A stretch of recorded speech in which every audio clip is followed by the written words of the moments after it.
సై సై అంటే సై. మీరు సై సినిమా చూసిల్లు కదా, ఆ సై సినిమా మాదిరి కాబోతున్నాయి పంచాయతీ ఎన్నికలు. వాళ్ళ వాలీబాల్ కోర్టుకు సంబంధించి గ్రౌండ్ కోసం అటు ఒక పక్కన విద్యార్థులు, ఇంకో పక్కన గ్రౌండ్కు సంబంధించిన వాళ్ళు ఉంటారు కదా. ఈ తెలంగాణలో కూడా సమస్యలు ఒకవైపు, ప్రజల పోరాటం ఇంకొక వైపు మారుతుంది. ఏమవుతుందో మనం కూడా చూద్దాం. ఎన్నికలకు సిద్ధమవుతున్న బీఆర్ఎస్ ఈ వారంలో నియోజకవర్గ స్థాయి సమావేశాలు. కాంగ్రెస్ మోసాలే ఎజెండాగా ముందుకెళ్లాలనే నిర్ణయం. సమావేశంలో రైతులకు చేసిన ద్రోహాలపై చర్చ. మహిళలు, నిరుద్యోగులు, వృద్ధులకు చేసిన మోసాలను ప్రజల్లోకి తీసుకెళ్లేలా ప్రణాళికలు. త్వరలో తేదీలను ప్రకటించనున్న గులాబీ బాస్ అంటూ కూడా చూస్తున్న పరిస్థితి కనబడుతుంది. సో మొత్తానికి రాష్ట్రంలో జరగబోయే స్థానిక సంస్థల ఎన్నికలకు గులాబీ పార్టీ సిద్ధమవుతుంది. స్థానిక సంస్థల ఎన్నికలకు పార్టీ శ్రేణులను సన్నద్ధం చేసేందుకు ప్రణాళికలు రూపొందుతుంది. ఈ వారంలో నియోజకవర్గ స్థాయి ముఖ్యనేత కార్యకర్తల సమావేశం నిర్వహించాలని భావిస్తున్నట్లుగా తెలుస్తుంది. ఈ సమావేశంలో ముఖ్యంగా కాంగ్రెస్ పార్టీ చేస్తున్న మోసాలను ఎండగట్టడంతో పాటు బీఆర్ఎస్ పార్టీ గత 20 నెలలుగా చేసిన పోరాటాలను ప్రజల్లోకి విస్తృతంగా తీసుకెళ్లాలని బీఆర్ఎస్ వర్కింగ్ ప్రెసిడెంట్ అంటున్న పరిస్థితి కనబడుతుంది. ఇప్పుడు బీఆర్ఎస్ పార్టీ పంచాయతీ ఎన్నికలలో ఎట్లా, పంచాయతీ ఎన్నికలలో గెలవాలంటే ఏం చేయాలి? బీఆర్ఎస్ పార్టీకి 3 ఆయుధాలు ఉన్నాయి. ఎట్లా అనేది కూడా చెప్తా ఇనురి.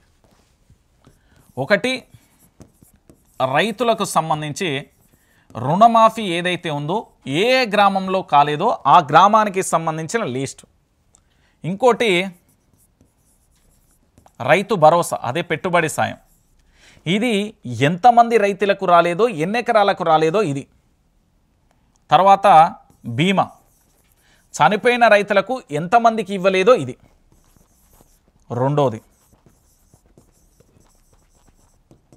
నిరుద్యోగులు, ఉద్యోగ కల్పనలో పూర్తి స్థాయిలో కూడా ప్రభుత్వం వైఫల్యానికి సంబంధించిన ఆయుధాలు ఇంకొకటి. ఎందుకంటే నిరుద్యోగులే గ్రామీణ ప్రాంతాలలోకి వెళ్ళి కాంగ్రెస్ పాటలు నమ్మి కాళ్ళు మొక్తా, బాంచన్, దండం పెడతా అని చెప్పేసి కాంగ్రెస్ పార్టీకి ఓటేసి కాంగ్రెస్ పార్టీని అధికారంలోకి తీసుకొచ్చారు. సో ఈరోజు ఆ కాంగ్రెస్ పార్టీని దించాలన్నా మళ్ళీ నిరుద్యోగుల ఆయుధమే మారిపోతుంది. ఇక మూడో విషయం ఏంటంటే సోషల్ మీడియా. ఇది చాలా బలమైంది. సో అక్రమ కేసులను పెడుతూ జీవితాలను, వాళ్ళ యొక్క భవిష్యత్తును త్యాగం చేస్తున్న వాళ్ళందరినీ ఏకం చేసి వాస్తవాల దృశ్యాలన్నింటినీ కూడా తెలంగాణ ప్రాంత ప్రజలకు వివరించడం. నాలుగోది, సమర్థవంతమైన వ్యక్తులకు అవకాశాలు ఇవ్వాలి బీఆర్ఎస్.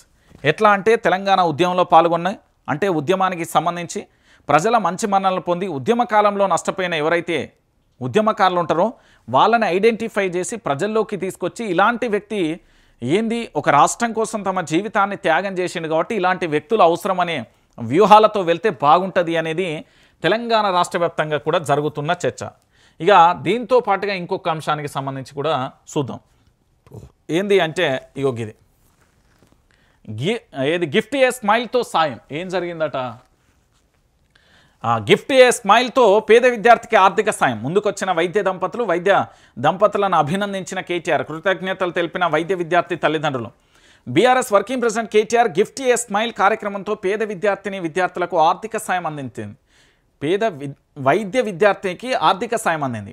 జోగులాంబ గద్వాల జిల్లాకు చెందిన వైద్య విద్యార్థిని సుస్మితకు ఆర్థిక సాయం అందించేందుకు వైద్య దంపతులు డాక్టర్ చంద్రశేఖర్, ప్రణయవాణి ముందుకొచ్చారు. ఇక తన చదువు కోసం ఆర్థిక సాయం చేయాలని, ఆర్థిక సాయం అందించాలని ఏది వెంకటాపురం గ్రామానికి చెందిన వైద్య విద్యార్థిని సుస్మిత ఇటీవల కేటీఆర్ను ఎక్స్ వేదికగా సాయం కోరారు. దీనికి సంబంధించిన కేటీఆర్ సుస్మితకు సాయం అందజేస్తామని హామీ ఇచ్చారు. కేటీఆర్ పిలుపునిచ్చిన గిఫ్ట్ ఏ స్మైల్ స్ఫూర్తితో వైద్య దంపతులు డాక్టర్ చంద్రశేఖర్కు సంబంధించి వాణి దంపతులు ముందుకొచ్చి వారు ఆర్థిక సాయం అందించిర్రు అనేది ప్రధానమైన ఎపిసోడ్కు సంబంధించి కనబడుతున్నది. సో ఇంకొక విషయం ఏంటంటే ఆపదలో ఉన్న వారిని ప్రతి ఒక్కరిని కూడా మానవత్వమైన కోణంలో ఆదుకోవాల్సిన అవసరం ప్రతి ఒక్కరికి ఉంటుంది. నీకు నాకు అని కాదు, ప్రతి ఒక్కరికి కూడా ఉంటుంది. ఎందుకంటే ఈరోజు తెలంగాణ రాష్ట్ర వ్యాప్తంగానైనా లేదా గుర్తుపెట్టుకోరి, మన గ్రామమైనా, మండలమైనా, నియోజకవర్గమైనా, జిల్లా అయినా ఎక్కడైనా పూర్తి స్థాయిలో మనం సాయం చేయాల్సిన అవసరం, సాయం అందియాల్సిన అవసరం కూడా ఖచ్చితంగా ఉంటుంది.